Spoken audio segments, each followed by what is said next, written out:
Hey guys, what's up? You made your way back to the Star Wars headquarters, and today we're talking about DICE's responses about heroes in Star Wars Battlefront 2, including major hints, guys, that they are putting General Grievous and Obi-Wan as priority heroes for upcoming DLC. Now, we're also going to be talking about how community manager Ben Walk is really listening and how DICE is really listening to all of our feedback, including some comments made about conquest mode, temporary game modes, and then also we're going to be talking about how there's going to be possible news before EA Play and how EA Play could be reserved for something else on top of Season 2 news. So, let's jump into what Ben Walk said on Reddit first.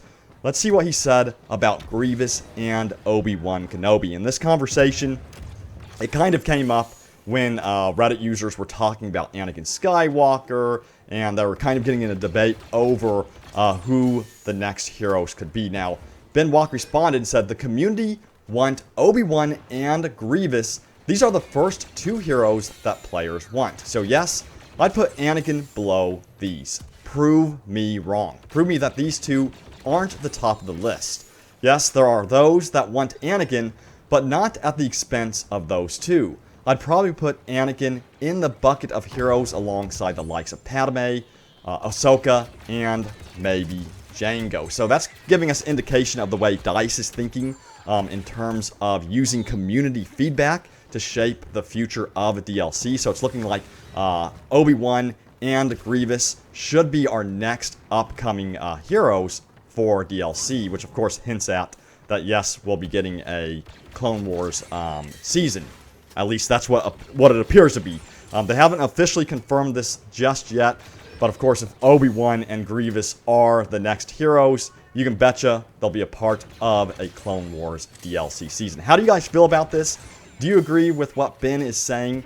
I feel that many people really do want Obi-Wan and Grievous as the top choice heroes for the next DLC. There are some that really want Anakin as well. I want Anakin as well, but I would really want to see Obi-Wan and Grievous come first. So in that way, I do agree that I would love to see Grievous and Obi-Wan come first to the game as the next DLC heroes. But guys, let me know in the comments below, who do you want to see come to Battlefront 2 in the upcoming DLCs? Now, moving on, Ben Walk also replied to the fact that he's listening to the community because some people feel like, you know, maybe DICE really isn't listening still, but Ben Walk was quick to defend himself and DICE, and I do understand why some of you guys feel that way. I mean, we've had quite a drought of no content or no new content. You know, we've gotten maps that are kind of repeats of what we've seen from Battlefront 2015. And you know that we've expressed this in the past, that we really want to see new maps. You know, we want to see a conquest mode.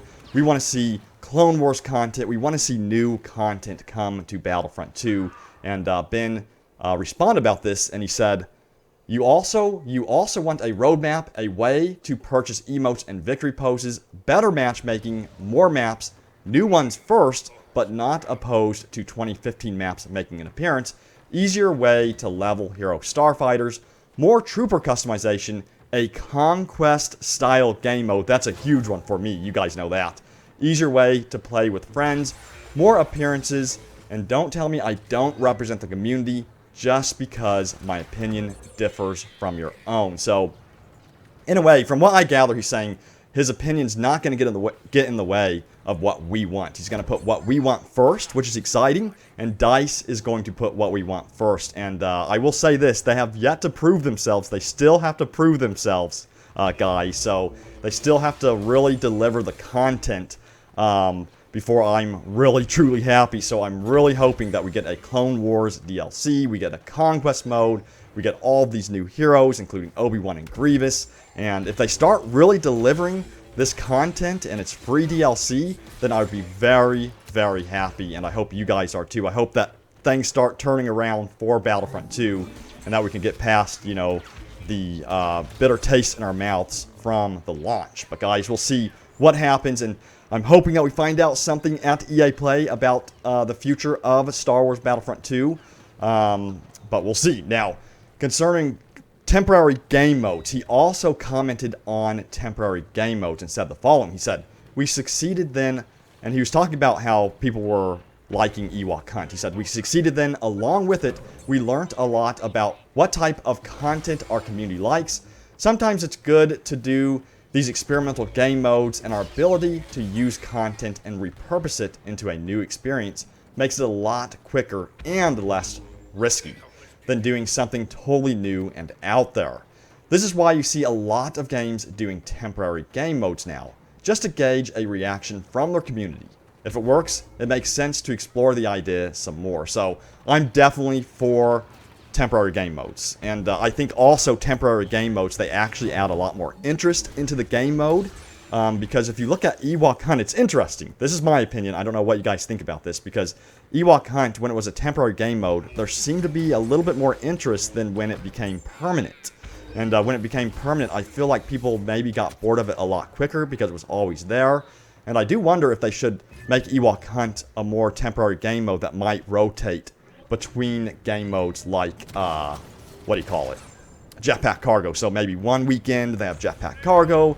The next weekend they do Ewok Hunt. What do you guys think about this idea? Again, I'm not too sure how I feel about it, but it's just something I'm pitching out there. Let me know what you guys think about this. But I do think temporary game modes, they add some interest into that particular game mode. Because, again, it's temporary, it's time sensitive. So people want to jump in there and have fun in that game mode while they can. And then it also gives DICE the opportunity to really gain feedback on that mode and then improve it more once they reintroduce it into the game. So there's a lot of benefits to temporary game modes going into Battlefront 2. And finally, we're going to talk about how there may be news announcements before EA Play. Some major news announcements. I hope that happens. Ben Walk replied to LH Plays on Reddit, and LH Plays asked, "Are we going to be seeing any other things besides Part 2 of the Han Solo season at EA Play? I need hope. I have booked time off work for the EA Play live stream." And then Forge, who has been Walk, of course, said, "Hypothetical, what if we detailed Season 2 before EA Play, leaving EA Play for other news?" So that is huge. If that really happens, guys, that means we could get a potential roadmap at EA Play for the upcoming seasons or upcoming content, and maybe a tease or reveal of a Clone Wars DLC. And we've reported on that in a previous video, and I hope I'm right about it. Some people felt that I was kind of getting too excited, and I do understand where you guys are coming from. And I don't want to get anybody's hopes up, so take it with a grain of salt, of course. I really hope we see something concerning Clone Wars DLC, or at least a sneak peek at what's to come for the year of 2018. But guys, there it is. There's the Battlefront 2 news for today. If you liked the video and enjoyed the video content, hit that like button. Don't forget to subscribe right here because we will have tons of news coming up. We are going to EA Play once again, so we'll be there on the show floor, and we cannot wait to report on everything that's going on. But guys, I'll see you next time. Enjoy the rest of your day, and may the Force be with you always.